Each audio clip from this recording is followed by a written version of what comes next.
All right, let's talk about earthquake prediction. The most important thing you need to know about earthquake prediction is that we cannot predict earthquakes.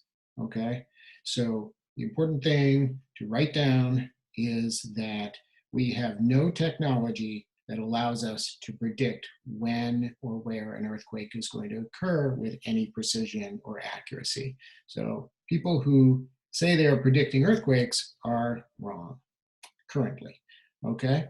But everybody assumes that we can do this. So every once in a while, I get asked to talk about an earthquake on TV or something. And one time an earthquake happened. So somebody came out to RCTC, mic'd me up here, and said, okay, Dr. Tassinelli, with all of our new technologies to allow us to predict earthquakes, I said, stop right there, okay?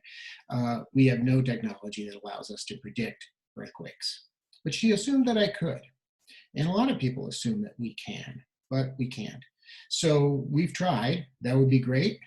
In other areas of disaster preparation, prediction, forecasting, things like that have been really useful, like with hurricanes. So being able to tell when a hurricane is coming, very important. With tornadoes, that's very important. We can give people even a few minutes warning, and it's great. But we can't do that with earthquakes because we just don't have the ability to do that. We have tried, okay? So let me just share my desktop here. And down there. So in the town of Parkfield, California, the town of Parkfield, California had experienced earthquakes very regularly, about every 22 years up until 1966. And so scientists thought this would be a good place to try to study earthquakes. And so then they decided to set up a whole bunch of experiments there, figuring that an earthquake was bound to occur sometime around 1988. And they set up a bunch of experiments there, a bunch of instruments, and in 1985, and they figured it would almost certainly 95% chance occur by 1993. So 1988 came and went, 1993 came and went.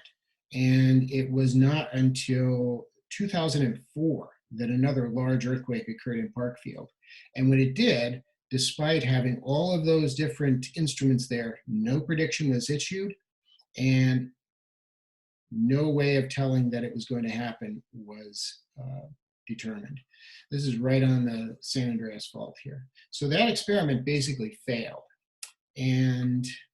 But like I said, everybody assumes that we can predict earthquakes.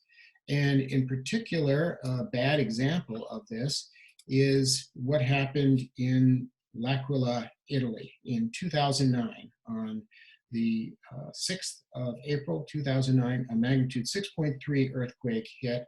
And you can see some of the damage from that there. And we actually picked it up on our seismograph. This is our seismogram from that date, Monday, April 6th, 2009. You can see an earthquake right here. It's not real big because it's pretty far from us. If we extract that, you can see it right there. We can even zoom in on it. So these are the earthquake waves that we picked up here in Rochester from L'Aquila, Italy. Anyway, the point is that a lot of people were killed. Actually, 308 people were killed. And about a month or so beforehand, some lab technician named Giuliani in Italy had issued some kind of a warning or prediction based on some bogus science that he had thought up that an earthquake was going to occur there. Scientists said, we have no way of determining that an earthquake is going to occur. There's no reason to think that, but an earthquake did occur, and 308 people were killed. And because the scientists failed to predict the earthquake, which they had no way of predicting, they were accused of murder. And they were put on trial for murder, and they were convicted of manslaughter, murder. Later, their conviction was overturned. This was a complete travesty of justice, and they should never have been, charged, much less convicted of this. But most of them were eventually set free. But Basically, the idea is then that we have no technology that allows us to predict earthquakes, and we have no business predicting earthquakes. All right.